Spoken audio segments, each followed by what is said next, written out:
Attention TV na watwe atwa mo ne bosum we mu de ye nyina nim asem obeto apawa so ye nyina ka bia eye antena wo hostu eye oyerepa edi awalefo nsem do so puo wo ye bi no wagi sika ma nkrofo aya na wagi sika ma nkrofo no de no de ganafo ye mehu entena senka ne mo mistake akraba ene obia beka bi antena na no ho aba asem a wo bia ka bi ti so obia de na adwen kire ba na fana eye Prophet Azuka wono so wa bekasa se eye antina host program no wakaseti eye JY edu misro nti wa sa Friday no antina show no na wuti so bia na wuti misro fa comment bra se antina wakasati a eye JY edu ana Prophet Azuka se eye na watra ne eye nko eye sunsum nsem de eye mfa ni agro enti se JY edu JY edu eye Prophet JY edu a sofo a eye ya papa ya sapon eda na ne prayer campus ese a wo hwe no so ankobu kotodwe ampa eye jewa edu chau padia Jerusalem as asori no your friend Jerusalem bibi church yeah Jerusalem bibi church say ye antina anko jewa edu anko pa ne chewa yare ebebo antina no sofo bia ni wodinsini bia ni wo malam bia ni ho adwudwuma bia ni ho common man bia ni ho dasani bia ni ho a wobetumi asa antina yare na jese yare no wanu bewu nti ye ntage antina no nkopa ejewa educhew no nkopa ne twan sadia yare wo pa ene bebo no me nkofa Azuka entie no mrasesia odifo bienu a wetimi de nsase ne boka tra ne say wo sei na eba behie sei ne behie mo pa na mu ntwa nto say oyire pa nkopa antina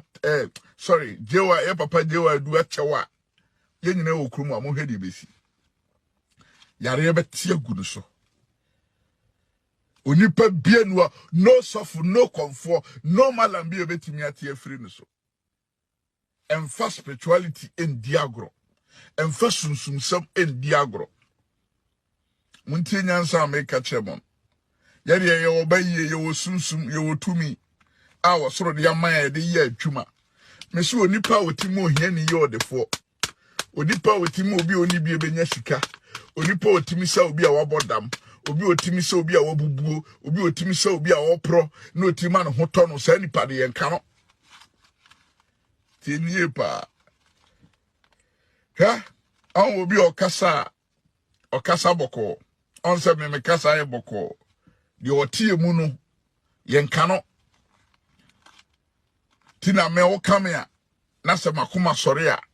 ana me ade amaye no me obi a wafun mi bi amaye na de bi ebesi life opa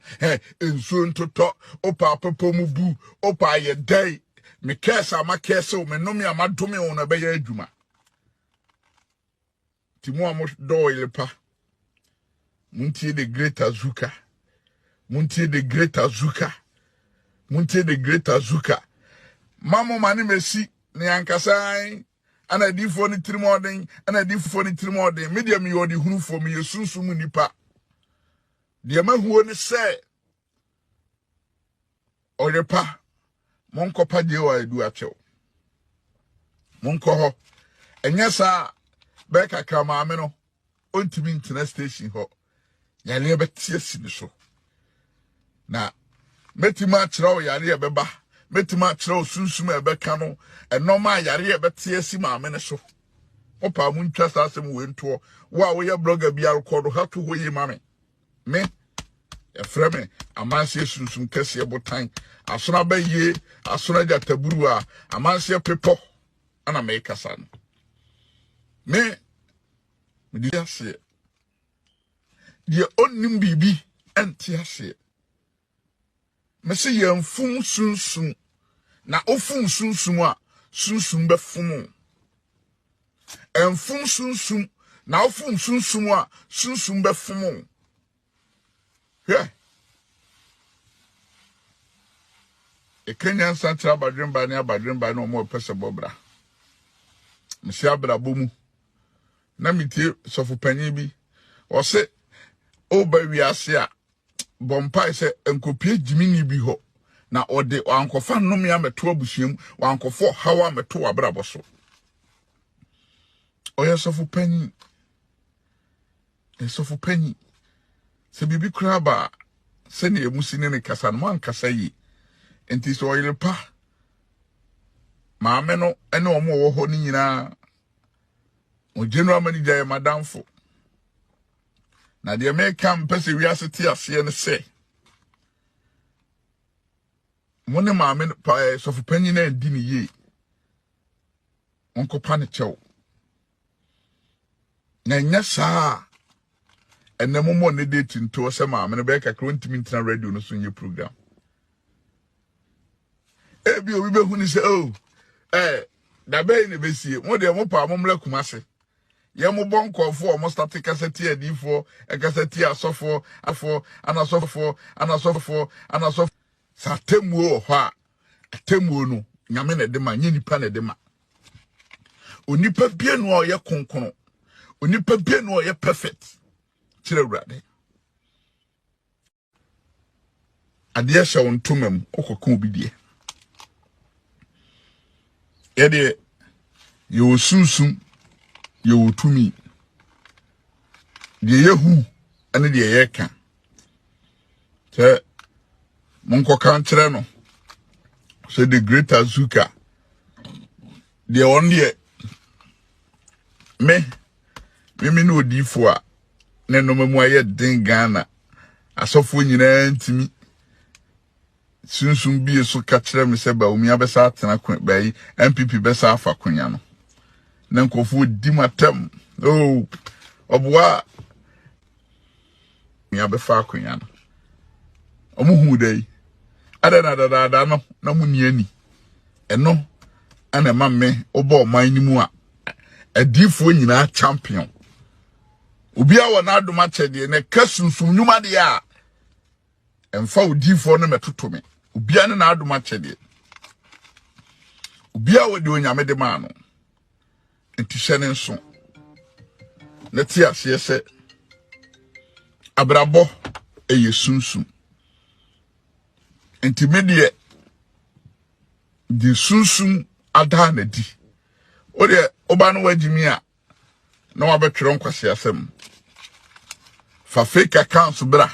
ada na amo mfa manimu ba ti said me bay ken edi ni picture da hoyi oba na nka odo wanimu aba aha odo picture ba na wabetwero nkwase asem miwe ya na ma prenti me khoro akope agrada abo makope kosia bodam edam ko onipa otima obi a obra botimi dane no sa nipa ne mfani ni agro. Good morning papa. What I say sunsun wo ho tumi wo ho enu nti no onipa bi ehia wodi hunufo bofo miye bibi enyeye bofo me bre hwehwe me hyebre ne me nkra bia mu mame de ntia me ba asasi so a me bre. Good morning. For me number no 0555 112411 0555 112411 0555 112411 me say onipa bi o wa asasi so ntia se ofum sunsum akokotu sunsum na se pachew na nyesa na o ye tintin a obeto samia. God bless you. Enyasa obeto samia abrabo jitum se sunsum ho tumi abo nipa bebre tumi ase nipa bebre emfa sunsum nipa ni agoro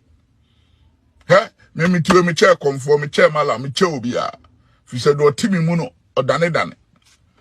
nti sa o kam ya wakam sunsum akam tumi akam ahoden fami ndi agoro nye joku nkyere me sere pa so menye.